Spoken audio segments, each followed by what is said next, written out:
Okay, so welcome back to the podcast. This is a really fun episode. I get to sit down with Jodie and we're just going to talk about all things pregnancy, Q&A. I'll share a little bit of behind the scenes.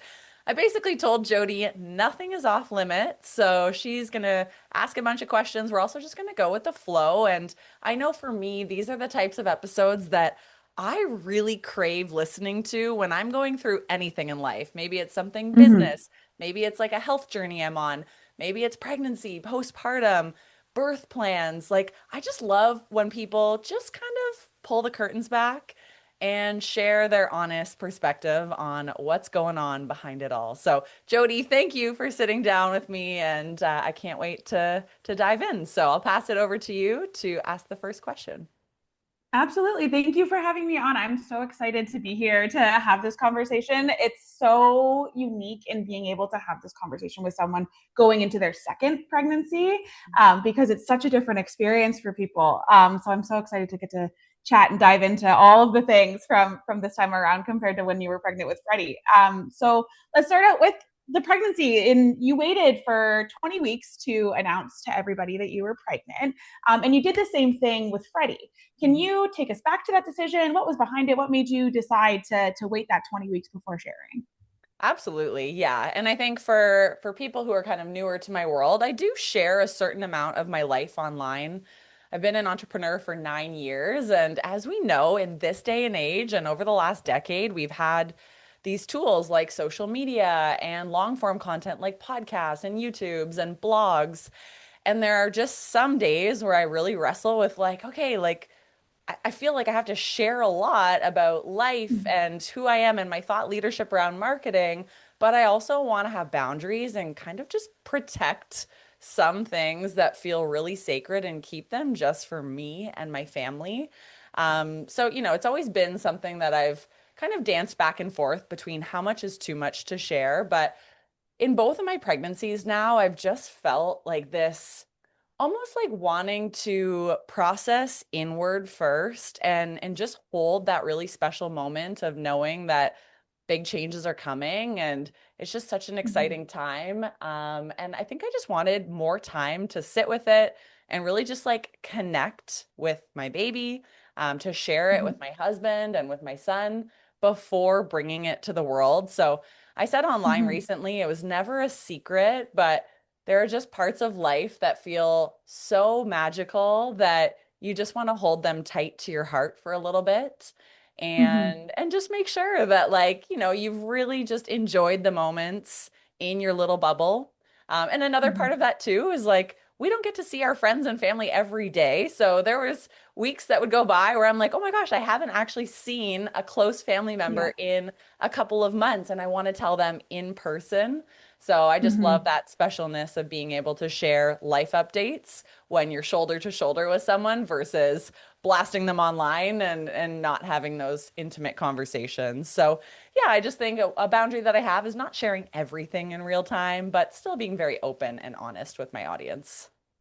Yeah, absolutely. And it's such an intimate thing, like choosing to expand your family, grow your family, whether that is the first time or the 10th time for some people, it is an incredibly intimate thing. And that aspect of being able to share with social media is a new era thing, right? Where, when 20 years ago, there wasn't social media to be sharing all these things on, maybe a MySpace blog or something like that, but it was Yep. such a different experience at that time.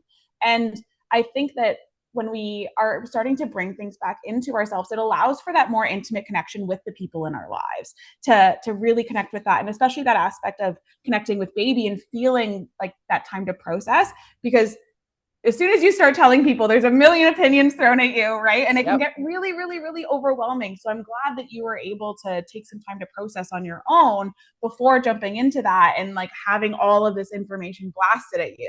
Yeah. Because I know with my own experience, I was telling people at like 9 weeks, and then it was like, do this, do this, do this, do this, do this. And it was just such a information overload kind of thing that was like, I still have 8 months left. This is a lot to process in such a short time, right? Totally.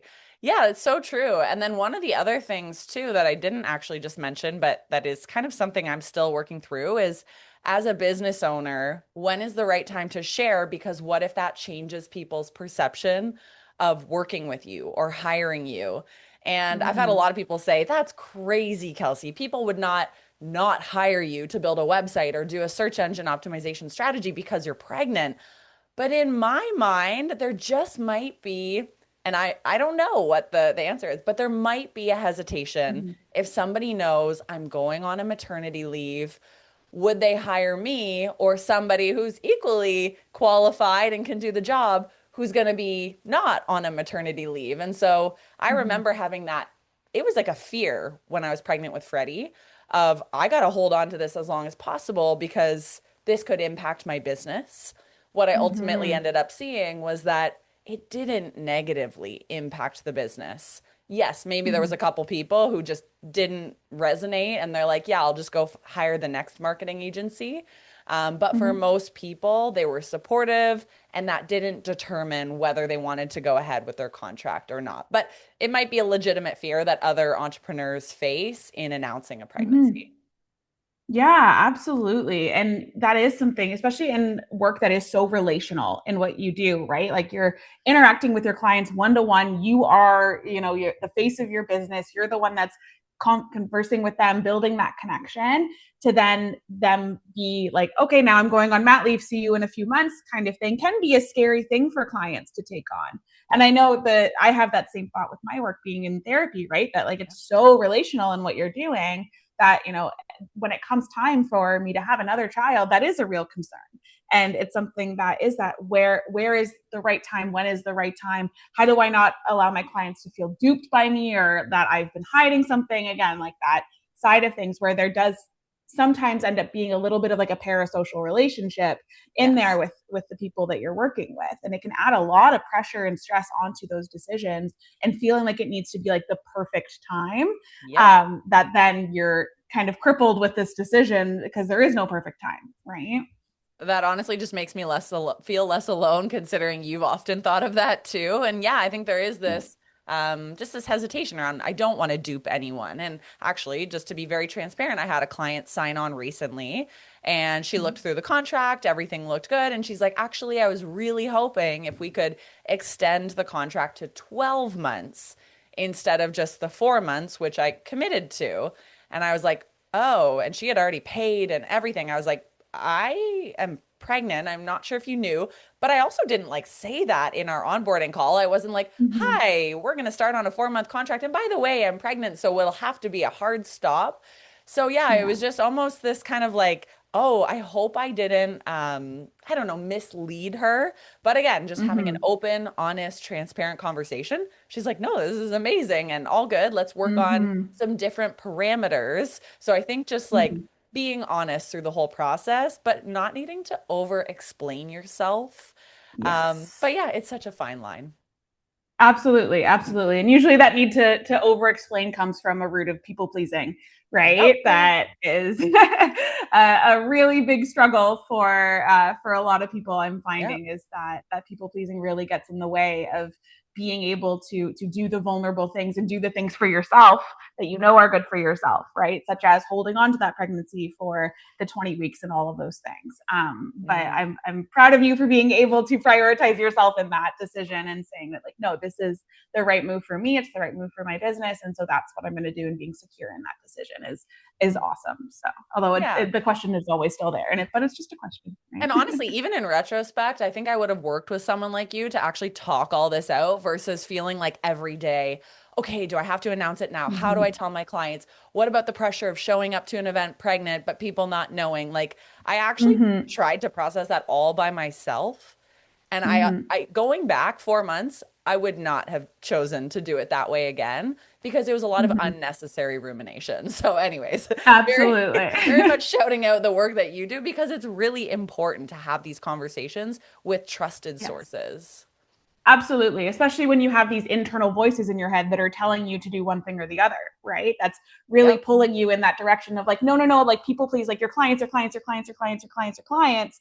kind of thing, when that voice is the predominant one and you're not slowing down the decision making and choosing to make the decisions that you want to in a way that you want to, that are guided by your actual intentions, and instead it's just the intentions of that people pleasing part of you, then a lot of the times we lose ourselves, and that's how we burn ourselves out, which is the last thing you want to be doing going into expanding your family, right? So true. So true. Mm-hmm. Yeah, absolutely. And so, with this pregnancy, how does it compare to your first when you were pregnant with Freddie? From the very beginning, did you notice any difference in symptoms? Did you feel it any differently? Did you feel it sooner? What was the whole experience like? Yeah, so it's so funny because I feel like the month where my husband and I basically threw up our hands and said, we're not trying this month. It had been many months leading up to that of challenges and miscarriage. And it was a month actually where I was traveling. So I was like, oh my goodness, like I'm going to be away during those key days. So anyone who's tracked their cycle before, you know what the days are, right? And so I'm like, do I need to rearrange my trip? Like, should I cancel? Mm-hmm. And so my husband and I had a conversation. He's like, no, just go enjoy yourself, enjoy the vacation. We'll just, resume next month. And go Mm-hmm. figure, I come back from the trip and whatever, we're reunited. And somehow that was the magical day where it all happened. And so I think, one of the difference, well, not a difference, because I think this was actually my story with Freddie too, is that it's in those times where I honestly just trusted and surrendered to the miracle that is conception and didn't try to type A it. I didn't try Mm-hmm. to overwork myself into getting pregnant. I didn't try to overanalyze everything. That seemed to be actually a common thread of how both of these experiences matched up, is Mm-hmm. just really leaning into the fact that it will happen in good timing.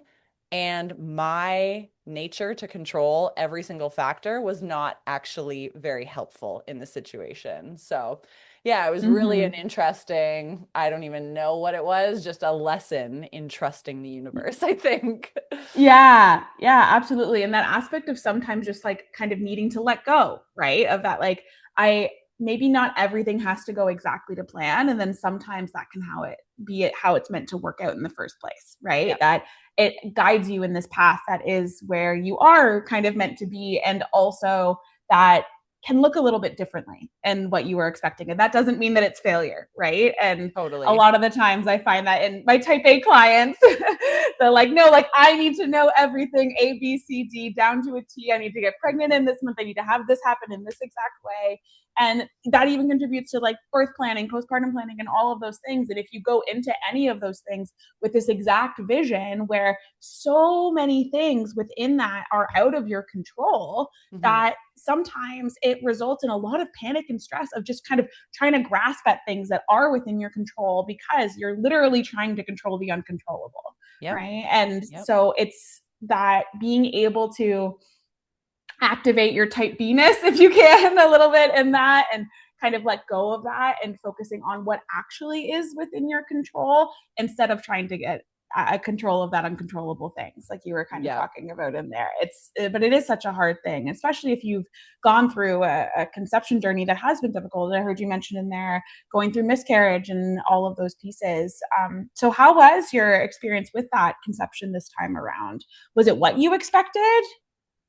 Oh my gosh. Well, yeah, going back to just not controlling and having to surrender. No, it was absolutely not what we expected. So I remember with Freddie, I breastfed him for maybe 14 months and I still didn't have a Mm-hmm. period back. And again, type A nature is like, but I wanted kids a year apart. And now Freddie's already a year old. This is so, here I am hyper controlling everything. And I remember Mm-hmm. booking a appointment with my naturopath and I'm like I'm still breastfeeding at 14 months and does that mean like I'm not going to be able to get pregnant? And she's like, Kelsey, you're probably going to have to wean your baby fully in order for you to get your period back, in order for you to Mm-hmm. be able to conceive once again. And so, yeah, like the whole journey of needing to kind of wrap up one phase of life to Mm-hmm. consciously choose to enter another phase, I feel like that was a whole, just, a journey I had never navigated as a first time mom and was really Mm-hmm. enjoying just that bonding time with Freddie. And yeah, following that, it took many months to get a regular period back. And then we were lucky enough to get pregnant within the first few months of trying after that. But that pregnancy resulted in a miscarriage. And so, you think, okay, well, we'll get through this and we'll try again. And then it was many more months. So I will say it was really a lesson in just trusting timing that was clearly not my own. As somebody Mhm. who, the day I gave birth, my midwife said, "Are you going to go on birth control? Like, you should really think about that." And I said, "No, I want another baby right away. Like, I want to get pregnant Mhm. today." And she's like, "I've never heard Mhm. anyone say that before." But, here I was thinking I'd like to have children 9 months apart, essentially. Mhm. But, that just wasn't in the cards. So it ended up being a little bit longer until it all came together. But it's so Mhm. funny looking back. Like, I can really see how the timing, it all, of course, works in our favor. But I will say to anyone going through that type of journey right now, it's impossible to see that in the moment because all you want is to see that positive pregnancy test. You're already Mhm. thinking, when will this baby's due date be if I get a positive Mhm. pregnancy test today? And then you Mhm. start to work everything backwards in your mind. And then when month after month you experience that disappointment, it does not make sense in that time. And Mhm. people can try to reassure you. I remember I would call my sister every month and, just be like, "Well, it's not happening again." And she would always have the Mhm. most lovely things to say to me. But again, it's like you just can't hear it in that moment. But looking Mhm. back, there will always be kind of those, like, innately, like it's supposed to be right now how it's going today. So Mhm. yeah, the whole journey of conception, not what I expected, but every single step along the way, I will say, us women are so resilient. The shit that we go through and just the Yeah. ability to keep on waking up and saying, this is an important vision for me and we'll do Yes. whatever it takes to bring this to life. It is truly incredible. So I look at every little child running around this earth, every adult as like, wow, that is a true miracle that that Mhm. person came to earth. So, Mhm. it all really just, I think, builds that muscle of resiliency. But no, Mhm. similar to entrepreneurship, not a straight line, not according to plan, but a beautiful journey nonetheless. Absolutely. Yeah. And incredibly emotionally impactful. Like, you going through weaning, breastfeeding Freddie, which is its own hormonal craziness that happens in then, to then being pregnant and having a miscarriage, which is even more messing with your hormones. To then a few months later getting pregnant again and now going through this, it's a lot mentally and emotionally on you. And while you're going through all of those times, and there's these big moments of grief, these micro moments of grief kind of in your day to day of that, oh, if only I that pregnancy had followed through, and then I would have been this far along, and this would have happened, and the Totally. timing would have looked like this, and all of those kinds of moments when your brain goes to all those spots. And when you're connecting with the people in your life like you were with your sister, it's like a beautiful thing to be able to have those wonderful moments with connection. And sometimes the people in our life, especially when it comes to grief and loss, and especially when it comes to miscarriage and pregnancy loss, it is this really taboo thing to talk about, where it can become more of a just don't feel like it. I kind of wanting to move on the conversation really Yep. quickly, or wanting to help you feel better, of like, oh well, there's always next month, like try again, kind of thing, and getting into that. And I always kind of say, sometimes when you're in that and in those emotions and the grief of that, sometimes what you're looking for is someone to throw down a ladder to you in that pit and help you on your way out of the pit and help you out of it. But sometimes what you need is for someone to come in the pit and sit in the pit with you Yep. and not Totally. try to make you feel better, just help you not feel so alone in the grief that you are feeling and Yeah. in the struggle that you're experiencing, and just kind of sit in the suck is what I call it. And sometimes you Absolutely. just need that time to allow yourself to feel those emotions and not shove it aside, because what's happening is every time you're shoving it aside, the emotions are getting neglected, and it just builds up and it builds up and it builds up. And that often is when we come to those really big breaking points and those explosions, and that puts so much stress on your body, which also doesn't help if you're not taking the time to be able to process your emotions, and stress is building up, that affects fertility as well. And so there's all these kinds of pieces that are going on in these situations that are so complex and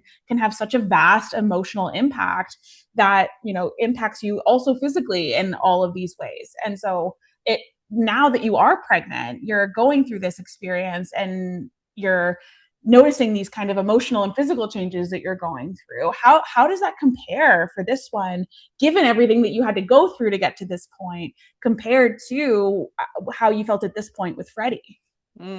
Yeah, that's such a good question. And even just going back to one thing that you said that I just want to double tap on because it actually reminded me of like why I even want to record this podcast and sit down with you. Because you were saying something around sometimes you don't want someone to just be like, it's okay, you'll get pregnant next time. You just want someone to like come in the pit with you and sit in the suck. And I Mm-hmm. remember with both of my miscarriages, the people that I called first were the others who I knew had gone through pregnancy loss. I Mm-hmm. know many of my friends actually told me after they found out I had one, but some of my friends had, along their journey of the last decade, had kind of brought me along and said, hey, I had a miscarriage. Mm-hmm. And I couldn't relate at that moment, but I was there for them. And, we had conversations. But the moment I went through it, the people that I really, really wanted to call, like in that pit, was anyone I knew who had gone through a similar experience. And so it just Mm-hmm. actually just reminded me the reason why, and I don't talk about this super openly, but the reason why I will share this kind of stuff in small doses online is for the sole reason that if that means that somebody else who's in the pit or going through the suck can reach out to me and know that like I can be that beacon, like so many of my friends, acquaintances, even Mm-hmm. people who had posted, like literally, Jodie, I would look for YouTube videos of women talking Yeah. about miscarriage because I'm like, is this normal? And I was so Mm-hmm. grateful to these random strangers on the internet, in addition to my friends who could literally just like wallow with me and just be like, I've been through that too. And Mm-hmm. I think talking with a qualified professional as well is super helpful, like someone who can kind of, not just be like your cheery sister being like, it's okay, everything's gonna be fine. Because I'm Mm-hmm. like, that's not what I want to hear right now. Um, Mm-hmm. so yeah, anyways, it just brought me back to like the whole reason why I think these conversations are important is to just make sure that people don't feel like their experience is isolated. But I Yes. think that 30, 40, 50 years ago, I know my mom went through, some pretty traumatic birth stuff. She didn't talk about it, but none of her friends did. And so I think that Mm-hmm. meant for her, she didn't know who to, open up to. And that led to lifelong shame, guilt, loneliness on the topic. And her and I chatted about that before she died, of just like how she just kept it in, and it was always something like push it down, push it down, push it down. And Mm-hmm. yeah, and I know you probably feel strongly about that's not the way that we want to Yes. navigate anything traumatic or scary or just, these unique life situations that we go through. Absolutely. Yeah. And that's the balance, right? Of like you do need those people in your life who are the ones who are that like the cheery, help me get out of it kind of thing. And also you need that balance of people who are willing to just kind of come in and sit beside you and be like, yeah, like that fucking sucks, right? And Yeah. it is brutal and it's awful. And let me sit beside you in this. And you can just yell it out to me and I'm not going to judge you, Yeah. right? And not being judged for the grief, not being judged for the anger, for the sadness.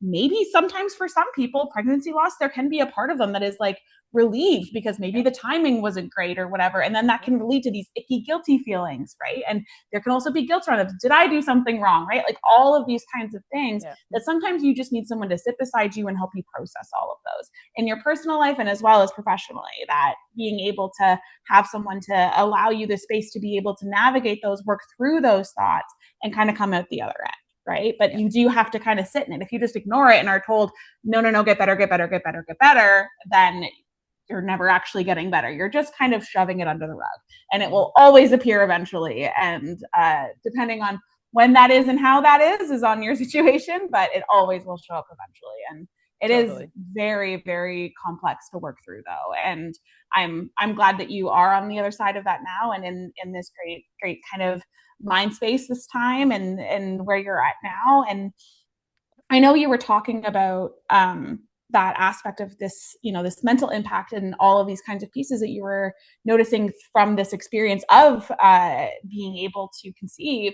And so, what is your headspace like going into this birth?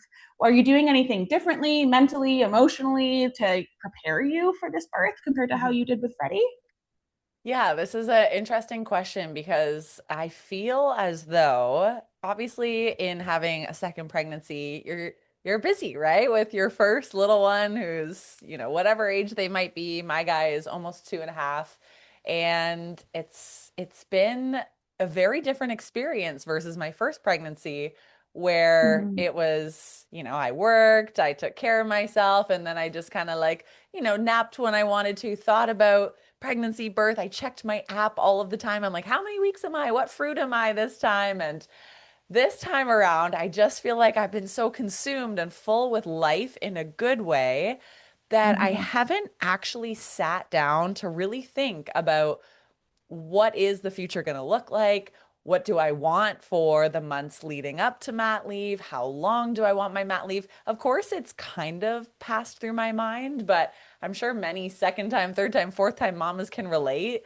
You're just like so full with things that are not your pregnancy that sometimes you almost have to like sit and be like, I just want to connect with my baby right now and really think Mm-hmm. about the future versus being, go, go, go and just getting through to-do lists every day. So I guess to answer your question, I haven't really deeply like sunk into the pregnancy yet. Mm-hmm. However, one of my goals really is from this point forward, knowing that there's just 4 months to go, is to really devote time, whether it's 5 minutes or 10 minutes in the morning, to do a quick meditation where I slow down, really think about, the changes I want to make to life, business, routines, all the things.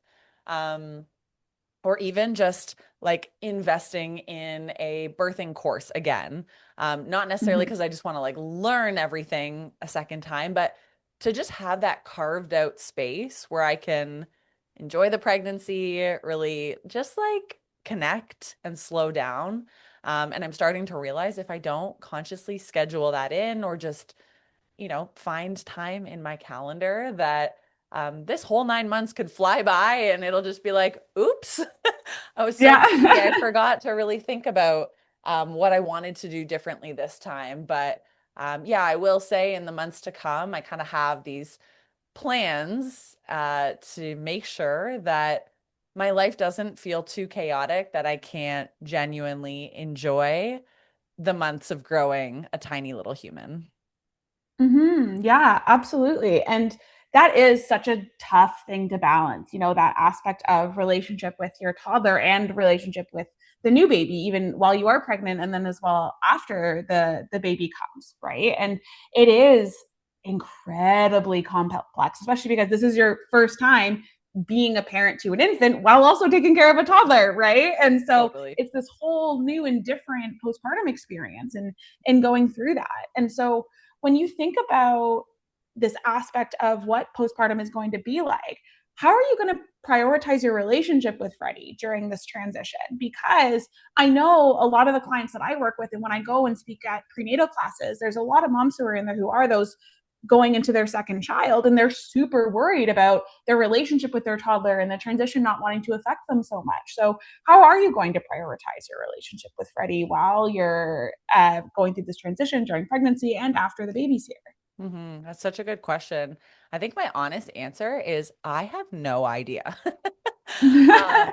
It's one of those things where when you have your first baby, so when I had Freddie, it was everything, right? Like it was also winter. My husband and I took some time off. We were slowed right down. We were basically snowed into our house for a whole month. And like it was just so easy to be fully, fully present and to enjoy and to make sure we had time for each other, but also with our new little one that had just arrived. But I can already kind of envision how in this next phase of bringing another little human into this world with a toddler, it's going to look so different. And it's hard because I kind of know what that feeling of having a baby always on your chest and, them Mhm. really needing a lot of your attention can be like.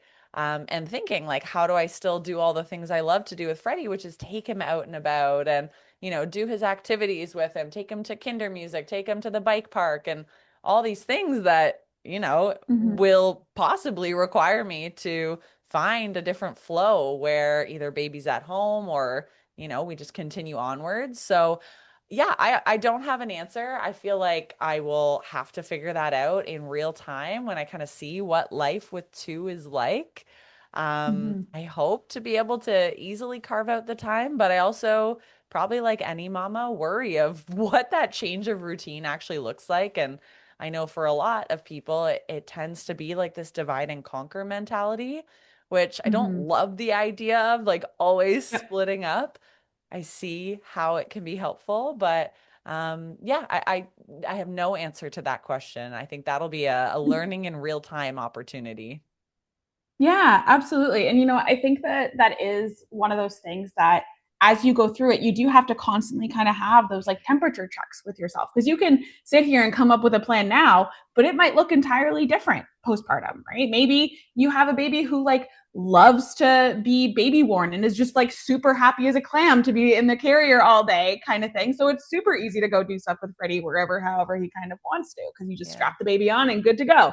Maybe you have a hope to God this is not the case. Hopefully you don't, but maybe you have a colicky newborn, right? And that can make it look even more different, right? And so, something that I always talk about when parents are going through this transition is being able to take those temperature checks, right? And notice when, if you feel guilt about anything that's going on in relation to your relationship with your toddler, to take the time to slow down and check in with yourself of the expectations you're setting for yourself of, am I setting my own expectations maybe a little bit too high?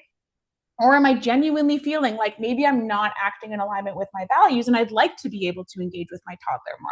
So, if that is the case, then let me look at my schedule and figure things out and strategize and all of those kinds of things. But it's just that ongoing being able to check in with yourself rather than going into this mindset sometimes that people can go into when they're going through this big transition of, I'm failing my toddler, I'm a bad mom, I'm a bad parent, I'm failing at whatever it might be, right? And really struggling with that aspect of connecting what's going on with their self-worth as a person, which isn't true, right? You're doing the best you can with your first time going through something like this.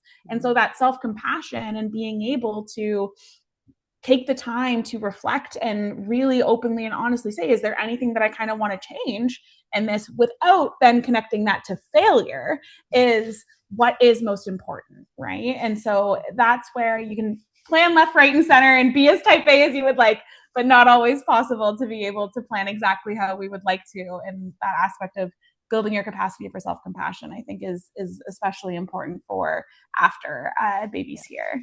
Yeah, and I think one thing you said that's so valuable is kind of just like knowing, am I living in alignment with my values right now? And it's something I Mm-hmm. think a lot about, and honestly, it can change week by week. Like, what is my value this week? Maybe it is like entirely focused around health because my energy is low and I can't Mm-hmm. show up for my family or my business when I'm so depleted. Or maybe my value next week is just like peace in the home. So I ask for more help or I outsource more things and, pay Mm-hmm. to have something done versus me doing it. Maybe my value is like, I want to have an epic month in business. And so I do carve out time away from Freddie on a Friday when I would be with him normally to work. Or maybe a value when the new baby arrives is like quiet family time. Like we're not going to say yes Mm-hmm. to every activity. We're not going to sign him Mm-hmm. up for 900 sports this season because we're Yeah. just going to wake up and like bop around as a family because our Mm-hmm. value in this season, whether it's a day, a month, a year, is just roots at home, right? And so I Mm-hmm. think we often forget to just like ask ourselves, have my values changed? What is this season asking of us? Maybe the season is asking you to sign the kid up for a lot of sports and get out and expose them to things and adventure. And then it's okay to divide and conquer if that's the Mm-hmm. necessary in order to make it all happen, but you've kind of made that intentional choice first. Exactly, right? And that's where it's that ability to be flexible is so important. Like you were saying in there, Yes. that like week to week, your values can change, Yeah, right? That you can sit here and say, oh no, but like these are my values and they're always going to be in this order. And that's just not realistic, right? totally. Your needs change ongoing depending on the seasons of life, on what's going on and different things. And there big thing that you can control is that you can check in with yourself on a regular basis, right? You can't control all the other things that are going on that force you to shift around your values, but you can control kind of that ongoing decision making of what am I prioritizing this week? Because you can't Yes. do all. It's completely unrealistic, right? And if you are expecting yourself to do all and be perfect at all, you're setting yourself up for failure to then be experiencing all of this guilt and shame for not being able to do these things because you're expecting perfection when in reality it's not achievable, So right? And true. a lot of that is rooted in comparison to others and those kinds of things. And Yep. being able to kind of let go of some of those things and recognize that, like, hey, right now I'm going to give my all in business, like you were saying, or give my all to family, or give my all to my relationship, or maybe I'm doing like a little bit of a 50-50 thing, and that's Yep. okay, right? And Totally. just doing good enough is what the biggest goal is, Yep. right? And that we don't always have to be aiming for gold standard across all areas of our lives, because oftentimes it is very unattainable and not Yes. realistic for ourselves, and usually is creating more harm than it is good across all those realms, right? So true. Mm-hmm. Yeah. And so when you're talking about mindset and all of these kinds of things, I hear you going into this pregnancy and like with this baby and going into labor and delivery with this baby and the baby being here. When you think about it, what was your biggest concern going into having Freddie Mhm. versus what's your biggest concern going into having this baby? Because it's two very Yeah. different experiences. And a lot of times people are shocked, reflecting back of the like, oh my gosh, this is so different than what I was worried about last time. Totally. Yeah, I remember being pregnant with Freddie. I think my biggest concern was how do I prepare my business for a maternity leave? So Mm-hmm. anyone who runs their own thing, they know that like there's no exact blueprint. Like there's not a lot of people who talk about it, tell you what they did to make things run behind the scenes while they were off. And the Mm-hmm. more that I kind of like did some digging while I was pregnant with my first, I was like, there's just not a lot of information. And that was really the thing that stressed me out because this was the business that I had been building for maybe 7 years at the time. And I thought, I have no idea what to do. Mm-hmm. Going back to something I've said before in this conversation, like I kind of just threw my arms up and surrendered. I made sure to carve out as much time as I could where I was away and not accountable. Mm-hmm. And what I realized was that everything was okay, right? I was Mm-hmm. still able to check in on an email, or if a client was like, hey, I know you're on mat leave, but like, I really need access to this one document that you had talked about many months ago. I'm like, I'm still a human being who loves to chat with my clients. So, like, it's okay for me to pop in. And so, Mm-hmm. I think my big worry of how do I perfectly prepare a business for maternity leave, it was all just worry. So going Mm-hmm. into this mat leave, I still have that worry, of course. I still think, what if everything falls apart? What if I don't have things set up so that the business can continue on without me? And I think my mind has actually just been put at ease, thinking it's okay if I press pause for a bit Mm-hmm. because I can come back in 6 months or 12 months or 18 months and I can start picking things up again. Does it take work? Mm-hmm. Yes. Will I have lost that quote unquote momentum because I stepped away for a bit? Yes. And you're in a totally different realm of momentum when you have a baby Mm-hmm. and new life and you're in creative spaces and you become, a different version of yourself, a better version of yourself, in my opinion. So yeah, I think my worry this time is less around making sure everything's perfect before I deliver a baby.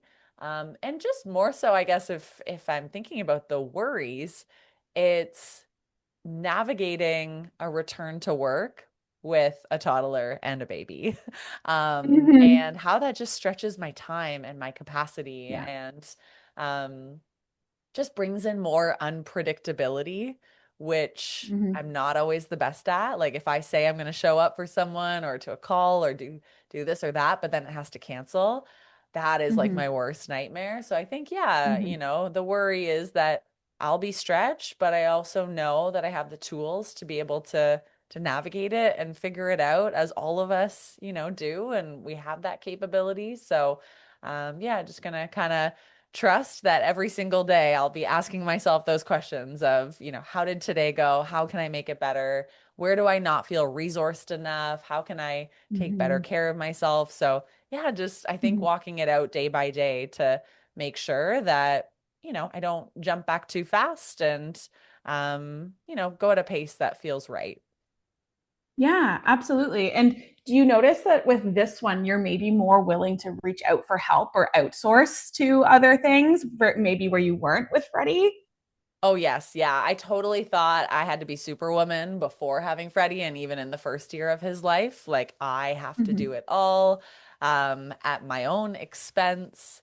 I just never in a time in my life had to ask for as much help as I did when I went back to work part-time and was still, home with Hmm. him and doing all the other things we do in a day. So yeah, I remember distinctly. It was probably when he was 8 months old. I was starting to ramp up my work again, and I just thought, oh my God, like I literally need to start outsourcing things that I never thought I would.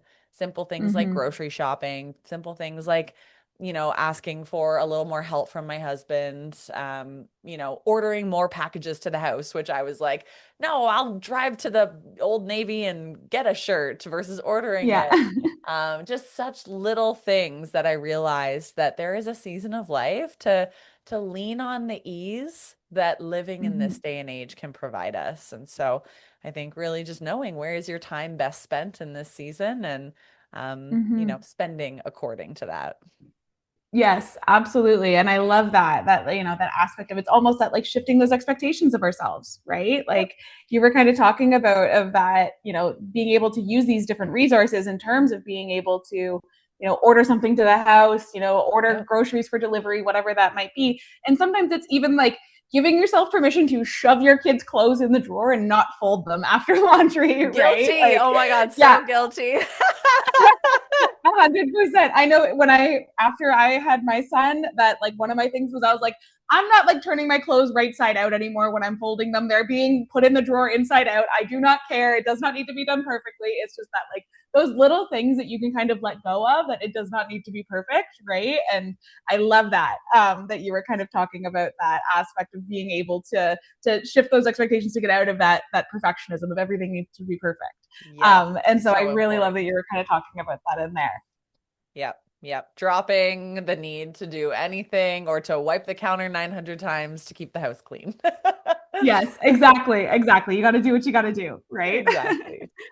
And so I want to wrap up with one last question. I heard you talking in there about your experience with kind of when you were on mat leave with Freddie and wanting to, even like liking to connect with other human beings and like have adult conversations and those kinds of things. And so that aspect of starting to prioritize yourself when you're postpartum. So to avoid burnout and all of the things that can happen, or even resentment towards your child or whatever, when you are postpartum and they demand so much of you, and especially with the young toddler at home, what were the biggest things that you found to be helpful for you in keeping in touch with yourself postpartum with Freddie, and what are you hoping to be able to integrate into your plans or these loose plans for postpartum with this baby to allow you to have that time to keep in touch with yourself?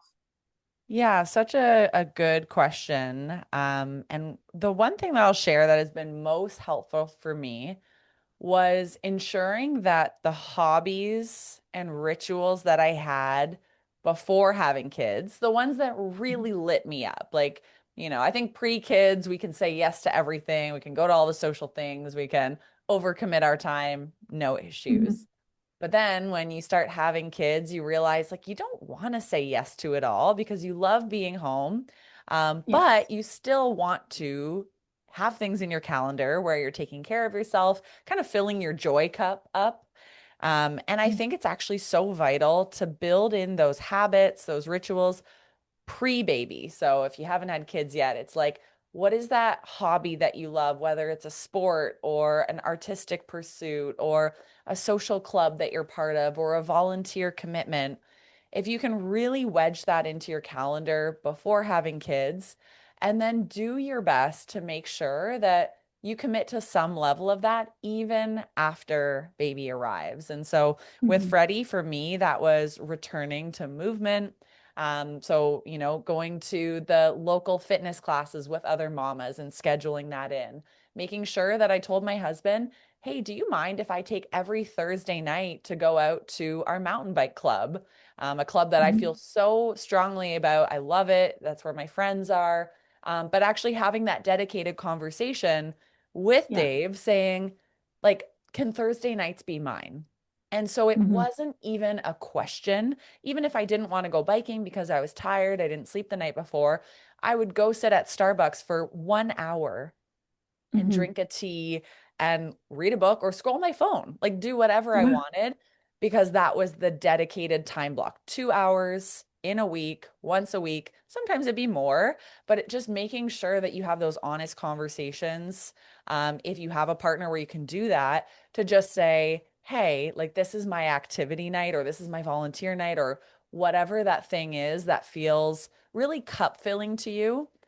Mm-hmm. And I kind of made a commitment to myself that if I'm going to spend time away from my new baby, I want it to be something that really makes me a better person, that makes me healthier or happier.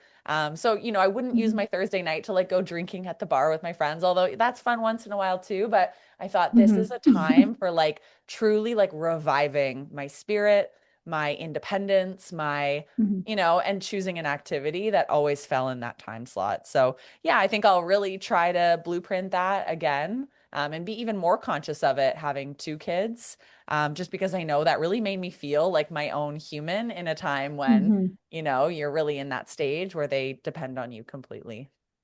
Yeah, absolutely. And I really like what you were talking about there, but like that you made this a conversation with your partner, right? That this Yes. wasn't something that you had to do on your own and figure out on your own. It was a like, no, like this needs to happen. When is it going to happen? Not Yep. can it happen in the first place, right? And Totally. that is a big aspect of this is making that time to reconnect with yourself or your hobbies or your passions or anything along those lines that's no longer negotiable, right? And really making sure that that is an essential aspect in big ways and small ways. Were there anything in your routines that you were doing day to day in these kind of like smaller, more micro ways that you integrated into your days that you noticed to be helpful as like small self-care moments even?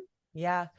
Yeah, I would say lots. And again, a lot of these things were rituals from before having babies. So whether it was strapping up and going for a walk with my dog, if Dave was at home and could watch Freddie, whether it was making sure I was still cooking or baking and like making healthy meals, whether it was popping my earphones in and going to sit by the fire for 10 minutes and just like listening Mm-hmm. to a meditation. Mm-hmm. Um, I kind of have this running list in my head of like things that bring me back to wholeness. I think we could all write a list of 10 things right now. Like, what makes you Yeah. happy? What's a small thing? Like, for me, going to buy a coffee, like having someone make my espresso for me, like drop dead every day. I am happy if that could be part of my day. So on a Yeah. stress day, I would, take Freddie, go to the local coffee shop, buy a coffee, and know that, like, to me, that is such a cup filling, soul fueling moment. For someone else, it's going Mm-hmm. to look completely different. But I think if you Mm-hmm. have that running list of, okay, today's dreary, I'm tired, I'm exhausted, I have to work, what is something I can do, not getting on an airplane, but literally walking or driving somewhere, not spending a Mm-hmm. lot of money, and it's just easy. And you know that it's like, that's self-care to me. So I think we all need Mm-hmm. to have that running list of 5 to 10 things in our head. And that comes with a lot of self-awareness, right? It's like, what Mm-hmm. are the micro moments of pure bliss, that are not like going to Bali and being on a 5-week vacation, you know? Yeah.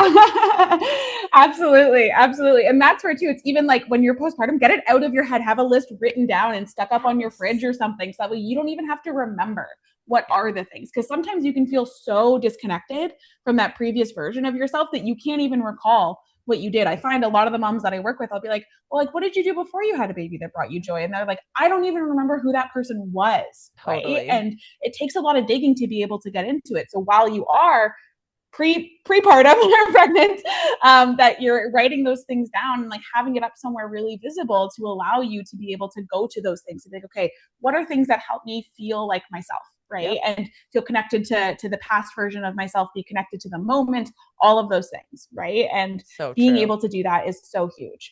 So I love that you were kind of talking about like what are those things, and then also that like it's again non-negotiable that they're integrated into your routine, right? So Totally. Jodie, that's this has wonderful. been so fun. Thank you for sitting down and curating these questions and just for having some like really good dialogue. You are a wealth of knowledge in your own. Before we wrap up, can you tell people where they can find you and how they can connect with you, learn about you? Yes, absolutely. So they can find me on Instagram at Root and Bloom Therapy Services, or on our website, rootandbloomtherapy.ca. We offer individual and couples therapy with a specialized training in perinatal, so all things pregnancy, postpartum, and parenthood. And we are excited to announce that we are launching a super fun and honestly essential workshop that's coming up at the end of June, that we're hosting in Brantford, called surviving life with a toddler. And that we're partnering with Brant Kids Therapy, a local occupational therapist, to talk about kind of how to manage your children and how to survive yourself emotionally through the lovely, beautiful, and incredibly challenging time that is having a toddler. That's so good. We're going to put all of that in the show notes. Make sure people check out all of your work, how they can connect with you. You're incredible at what you do, and I'm so grateful that our paths have crossed. So thank you so much, Jodie, and we appreciate your time today. Of course. Thank you for having me.